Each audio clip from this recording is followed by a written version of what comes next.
Hello friends, আসসালামু আলাইকুম। আজকের ডিজাইনটির জন্য আমরা যে মেসেজটি নিয়েছি তা হচ্ছে stay strong, never give up. আর ফন্ট নিয়েছি মনসেরাত বোল্ড। আমরা আগের মতো এই টেক্সটগুলো সিলেক্ট করে রাইট বাটনে ক্লিক করব, করে ক্রিয়েট আউটলাইন করে দেব। ওকে, এখন আমরা স্টে এটা হচ্ছে এ সাইডে নিয়ে আসবো, অ্যালাইনমেন্ট থেকে মাঝে দিয়ে দেব।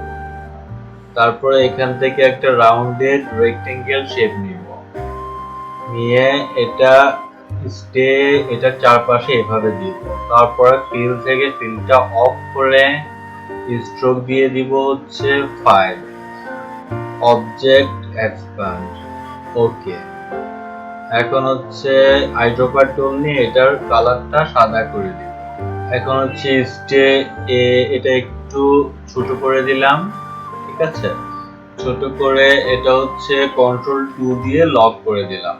তারপরে এখান থেকে একটা রাউন্ডেড রেক্টেঙ্গেল শেপ নিব, নিয়ে এভাবে একটা শেপ ক্রিয়েট করব, অ্যালাইনমেন্ট থেকে মাঝে নিয়ে যাব।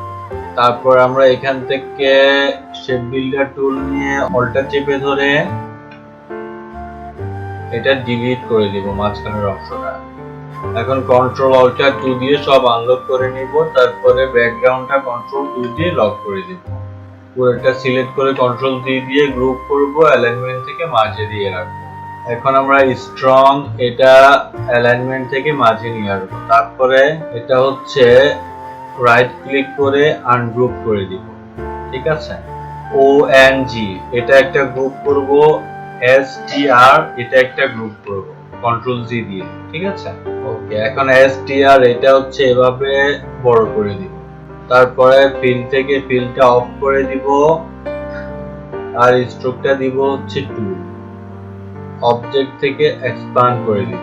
ওকে, আইড্রপার টুল নিয়ে কালারটা সাদা করে দিব, এস টি আর এটা একটু উপরে উঠিয়ে দিব।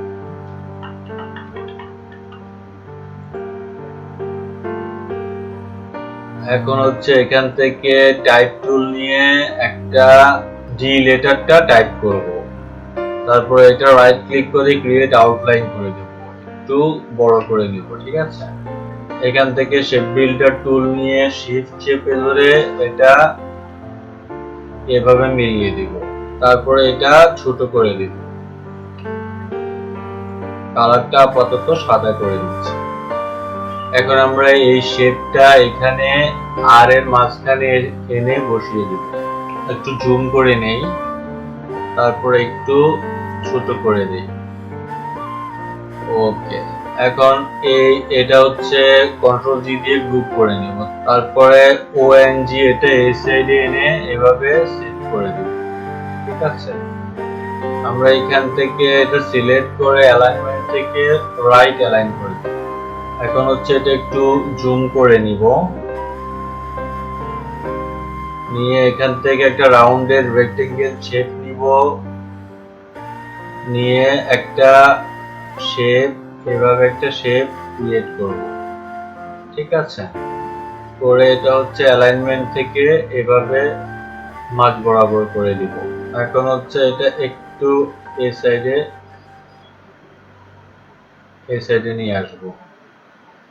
ওকে, আমরা হচ্ছে এখান থেকে একটা রাউন্ডেড রেক্টেঙ্গেল শেপ নিব, নিয়ে এভাবে একটা শেপ ক্রিয়েট করব। তারপরে এই শেপটা কন্ট্রোল সি কন্ট্রোল এফ দিয়ে একটা কপি করে নিব। কপি করে এটার কালারটা অন্য একটা কালার দিয়ে দিচ্ছি। এটা হচ্ছে শিফট অল্টার চেপে ধরে একটু ছোট করে দিলাম। তারপর এটার ফিলটা অফ করে দিয়ে এখান থেকে স্ট্রোকটা 2 করে দিলাম, অবজেক্ট এক্সপ্যান্ড করে দিলাম। ওকে, এখন হচ্ছে এটা আমরা সিলেক্ট করে পাথফাইন্ডার থেকে মাইনাস করে দিলাম। এখন আমরা এটা কন্ট্রোল সি কন্ট্রোল 8 দিয়ে কম্পাউন্ড পাথ করে দিলাম। তারপরে নেভার এটা এই সাইডে নিয়ে আসলাম, এটা অ্যারেঞ্জ থেকে ব্রিং টু ফ্রন্ট করে দিলাম, ঠিক আছে। কালারটা আপাতত যে কোনো একটা কালার দিয়ে দিলাম। দিয়ে এটা হচ্ছে আমরা একটু ছোট করে দিব। এখন হচ্ছে এটা সিলেক্ট করব, করে অ্যালাইনমেন্ট থেকে মাঝ বরাবর নিয়ে পার্ট ফাইন্ডার থেকে মাইনাস করে দিব। এখন এটা হচ্ছে আমরা অ্যালাইনমেন্ট থেকে মাঝে নিয়ে আসব, তারপরে একটু উপরে উঠিয়ে দিব। এখন গিভ আপ এটা আমরা এই সাইডে নিয়ে আসব। ওকে, নিয়ে এসে আমরা এটা এভাবে বড় করে দেব। ঠিক আছে, আমরা এটা দুই সাইডে এভাবে সমান করে দিব। বাস, এখন আমরা এটা সিলেক্ট করে একটু উপরে উঠিয়ে দিব। এখন আমরা এই শেপটা সিলেক্ট করব, করে আনগ্রুপ করব। ঠিক আছে, তারপরে এটা এভাবে সিলেক্ট করে প্রপার্টিজ থেকে ফিলে চলে যাব, তারপরে এই কালারটা দিয়ে দিব। এই পাশের শেপটাও আমরা এই কালার দিয়ে দিব। ঠিক আছে, এরপর এখানে এটা সিলেক্ট করব, রাইট ক্লিক করে আনগ্রুপ করব, তারপরে এই শেপটাতে ক্লিক করে এটার কালারটা এটা দিয়ে দিব। ওকে, এখন হচ্ছে এটা পুরোটা সিলেক্ট করব, করে এটার কালারটা আমরা এই কালারটা দিয়ে দেব। এখন এই শেপটাতে ক্লিক করব, ক্লিক করে আনগ্রুপ করে দিব, তারপরে মাঝখানের যে অংশটা সেটার কালারটা আমরা এটা করে দিব। ঠিক আছে, আর এর মাঝে একটু সাদা রয়ে গেছে, এটা আমরা এই কালারটা করে দেব। এখন আমরা এটা পুরোটা সিলেক্ট করব, করে কন্ট্রোল জি দিয়ে গ্রুপ করে অ্যালাইনমেন্ট থেকে মাঝে নিয়ে যাব। আমাদের ডিজাইনটা কমপ্লিট। বন্ধুরা, আমাদের আজকের ক্লাস এ পর্যন্তই। দেখা হবে আগামী ক্লাসে। সে পর্যন্ত সবাই ভালো থাকুন আর শান একাডেমির সাথেই থাকুন। ধন্যবাদ।